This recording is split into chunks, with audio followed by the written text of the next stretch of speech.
Chris में प्यारे भाई और बहनों, आज के मनन चिंतन के लिए हम लेंगे सन मार्कुस का सुसमाचार अध्याय 3 पद संख्या 1 से 6 तक। अगर आपके पास बाइबल हो तो कृपया अपना बाइबल खोले, हम साथ में मिलकर ये वचन पढ़े।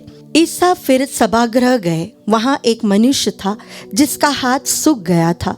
वे इस बात की ताक में थे कि ईसा कहीं विश्राम के दिन उसे चंगा करे, और वे उन पर दोष लगाए। ईसा ने सूखे हाथ वाले से कहा, बीच में खड़े हो जाओ। तब ईसा ने उनसे पूछा, विश्राम के दिन भलाई करना उचित है या बुराई, जान बचाना या मार डालना? वे मौन रहे।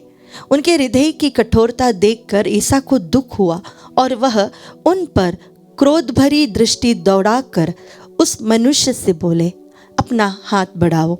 उसने ऐसा किया और उसका हाथ अच्छा हो गया। इस पर फरीसी बाहर निकलकर तुरंत हेरोदियों के साथ ईसा के विरुद्ध परामर्श करने लगे कि हम किस तरह उनका सर्वनाश करें। प्यारे भाई और बहनों, आज एक सुंदर सी घटना, एक सभागृह में रविवार के दिन, साबत के दिन प्रभु यीशु वचन के लिए वहां पर गए थे, और वहां पर उन्होंने देखा एक व्यक्ति बीमार था।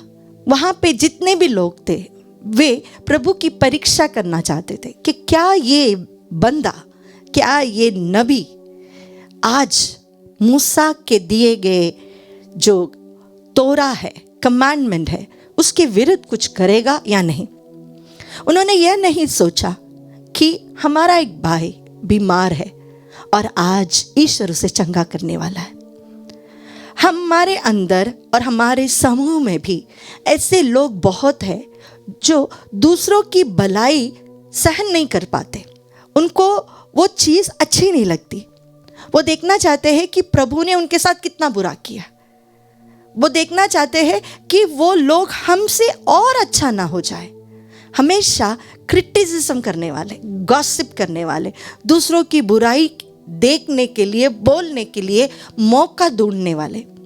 और प्रभु यीशु उस व्यक्ति को, वो व्यक्ति ने शायद पूछा भी नहीं होगा, उस व्यक्ति को सबके सामने खड़ा कर कर जो लोग उन पर दृष्टि लगाकर बैठे हैं उनसे पूछते हैं, किसी को बचाना या किसी को मारना?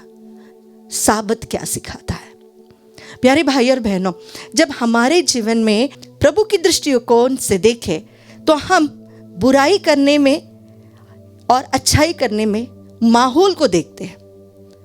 क्या हमारे बारे में लोग अच्छा बोलेंगे जब हम ऐसा करेंगे? तो क्या हमारी निंदा करेंगे लोग?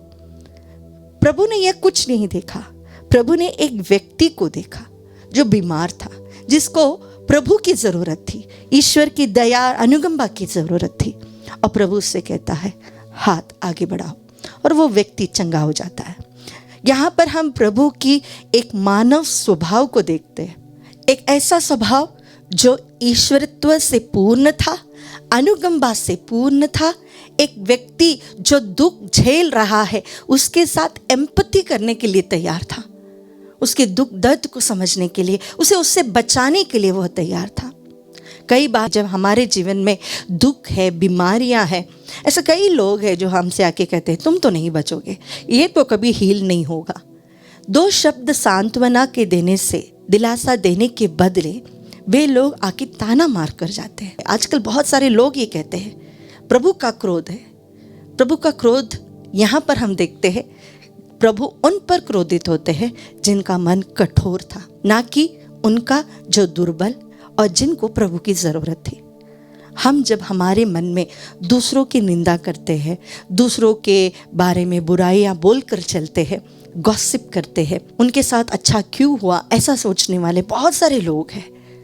जब हम ऐसा करते हैं तो हम प्रभु के क्रोध के पात्र बन जाते हैं, ना कि उनकी अनुकंपा और दया का। क्योंकि प्रभु हमेशा एक व्यक्ति को बचाना चाहता है, उसकी डिग्निटी को, उसके हेल्थ को, उसके सोशल स्टेटस को, सारी चीज़ों को प्रभु बचाना चाहता है। ऐसा नहीं कि प्रभु किसी को नीचे दबाना चाहता है, नहीं, प्रभु उठाना चाहता है, बचाना चाहता है।